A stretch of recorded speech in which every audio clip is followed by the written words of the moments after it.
रमेश कभी ऐसा नहीं था। शादी के शुरुआती दिनों में वह हंसता था, बच्चों को कंधे पर बिठाकर घुमाता था। वह सपने देखता था अपने घर के, अपने बच्चों के भविष्य के। लेकिन जिंदगी ने उसे वहीं तोड़ दिया जहां आदमी सबसे कमजोर होता है, रोजगार। नौकरी चली गई। पहले वह चुप हो गया, फिर चिड़चिड़ा। दोस्तों की सलाहें चुभने लगी, हर सवाल उसे ताना लगता। धीरे धीरे शराब उसकी आदत नहीं, उसकी मजबूरी बन गई। हर शाम वही कहानी, दरवाजा जोर से खुलता, घर में डर फैल जाता। पत्नी सीमा रसोई में खड़ी कांप जाती, बच्चे अपने कमरे में सिमट जाते। फिर से वही पतली दाल, तू क्या कमाती है, मेरी जिंदगी खराब कर दी। सीमा स्कूल में प्राइवेट टीचर थी, तनख्वाह मामूली, मगर उसी से घर चलता था।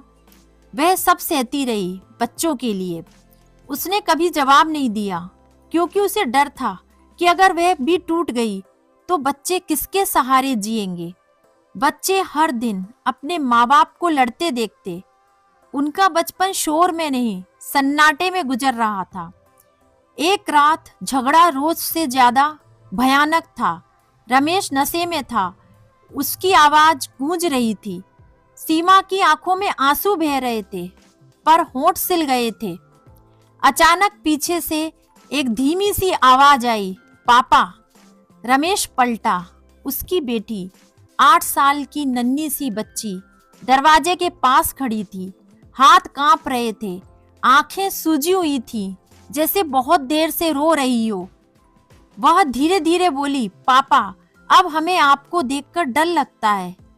रमेश कुछ कहने ही वाला था कि वह आगे बोली, पहले आप पापा जैसे लगते थे, अब आप राक्षस जैसे लगते हो, या फिर दुश्मन जैसे। कमरे में जैसे सांस रुक गई। वे बच्ची रोने लगी। जब आप चिल्लाते हो ना, तो लगता है आप हमें मार दोगे। हम छुप जाते हैं, हम मम्मी को बचाना चाहते हैं, लेकिन हम छोटे हैं। रमेश के हाथ से शराब का गिलास छूट गया, कांच टूटा, लेकिन उससे ज्यादा कुछ उसके भीतर टूट गया। उसने देखा, उसका बेटा पलंग के नीचे बैठा था, कानों पर हाथ रखे हुए, जैसे वह आवाजों से नहीं, अपने पिता से बच रहा हो। उस पल रमेश को एहसास हुआ, उसके बच्चे उसे पापा नहीं, खतरा समझने लगे थे। वह जमीन पर बैठ गया, सिर पकड़ लिया। मैं क्या बन गया हूँ, वह बुदबुदाया। उस रात वह सो नहीं पाया। पहली बार उसने शराब की बोतल को हाथ नहीं लगाया। सुबह उसने बच्चों को खुद जगाया। वे डरते हुए उसे देख रहे थे।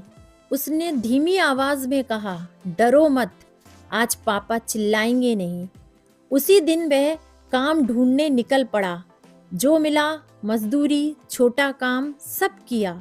हाथ छिल गए, शरीर थक गया, मगर आत्मा पहली बार जिंदा हुई। महीनों बाद वह जब घर आता, थकान होती थी, नशा नहीं।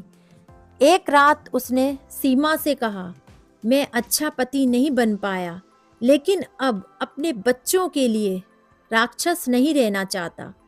सीमा की आंखें भर आईं।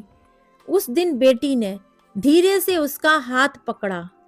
बहुत देर बाद उसने कहा, आज पापा थोड़े से पापा जैसे लगे। रमेश रो पड़ा। बच्चे शब्द नहीं, व्यवहार याद रखते हैं। अगर पिता डर बन जाए तो घर कब्र बन जाता है। तो अगर आपको हमारा कंटेंट पसंद आया है तो कृपया हमारे चैनल को सब्सक्राइब करें। ये हमारे लिए बहुत मायने रखता है। धन्यवाद।